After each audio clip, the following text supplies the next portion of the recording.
Alam mo, sa mundong ginagalawa natin, kahit gaano pa kabuti ang gawin mo, may mga tao talaga na hindi ka magugustuhan kahit wala ka namang ginagawang masama sa kanila. In short, may bashers ka. Alam mo kung anong dapat mong gawin? Wala. Wala kang dapat gawin o patunayan para magustuhan ka nila. Kung ayaw nila sa'yo, okay lang. It's not a big deal. Hindi mo makiplease ang lahat ng tao na gustuhin ka. Kaya huwag kang magpapapekto sa mga taong may ayaw sa'yo o nang babash sa'yo. I-stressin mo lang ang sarili mo. Kung si God na lumikha ng mundo may bashers, ikaw pa kaya? May mga taong magugustuhan ka. May mga tao rin hindi ka magugustuhan.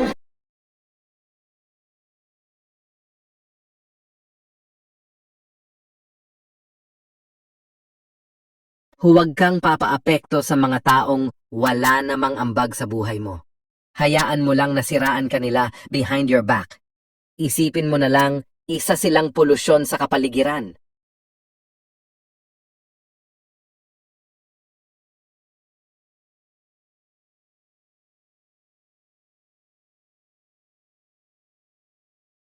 Merong dalawang taong nakapaligid sa'yo. Yung isa, tutulungan kang umangat. Yung pangalawa, hahatakin ka pababa. Mag-ingat ka kung sino yung pagkakatiwalaan mo.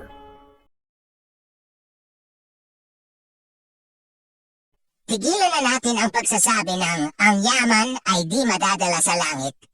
Una, bakit? Pinapadala ba ito? Hindi naman, di ba? Pangalawa, di talaga yan dinadala. Kasi iniiwan yan sa pamilya para di sila maghirap. Pangatlo, Kung may kakilala kang toxic na tao, kahit kaibigan mo siya, mas mabuting i-cut off mo na siya, besh. Hindi natin kailangan ng toxic na tao sa ating buhay dahil hindi sila nakakatulong. Bagkus, sila pa ang nagdadala ng negativity sa buhay natin. Kaya para sa peace of mind at peaceful life, huwag maging toxic at umiwas sa mga toxic. Okay?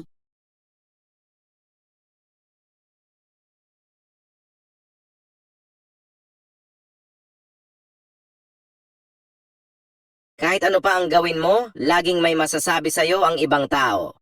Kapag di mo pinatulan, sasabihin, mahina ka. Kapag pinatulan mo naman, sasabihin masama ang ugali mo. Kaya piliin mong magkaroon ng peace of mind. Hindi lahat ng tao kailangang bigyan ng atensyon.